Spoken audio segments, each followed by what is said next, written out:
శ్రీ కాళహస్తీశ్వర ఆలయంలో నిర్వహించే రాహుకేతు పూజల్లో మార్పులు చేపట్టనున్నారు.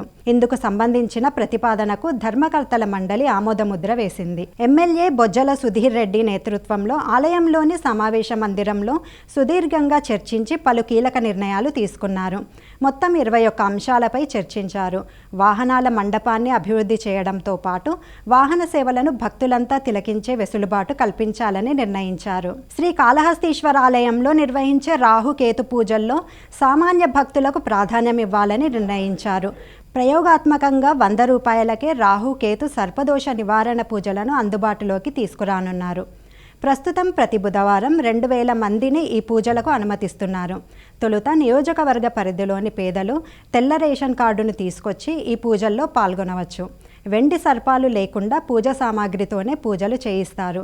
దక్షిణామూర్తి అభిషేకం టికెట్ ఒకరికి 500 రూపాయలుగా నిర్ణయించారు. మార్కెట్లో వెండి ధరలు అనూహ్యంగా పెరుగుతున్న దృష్ట్యా రాహుకేతు పూజల్లో మార్పులు తీసుకొచ్చారు. ప్రస్తుతం సామాన్యులకు అందుబాటులోని 500 రూపాయల రాహుకేతు పూజలు రద్దు చేశారు. 750 రూపాయలు, 1500 రూపాయలు, 2500 రూపాయల పూజలు యథావిధిగా కొనసాగుతాయి. ఇంతవరకు ఉన్న 5000 రూపాయల పూజలను 6000 రూపాయలకు పెంచారు. ఒక సామాన్య భక్తుడికి రాహుకేతు పూజ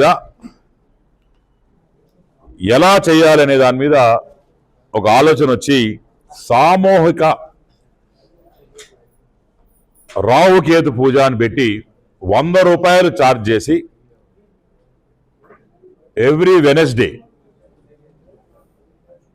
2000 మందికి ఎవరైతే వైట్ రేషన్ కార్డ్స్ ఉన్నాయో శ్రీకాళహస్తిలో ఉన్న అన్ని మండలాలు కావచ్చు, టౌన్ కావచ్చు, ఉన్న శ్రీకాళహస్తి కాన్స్టిట్యూన్సీ ఉన్న ఆధార్ కార్డు ఉన్న వారికి 100 రూపాయలకి రాహుకేతు పూజ అనేది కొత్తగా పెడుతున్నాం.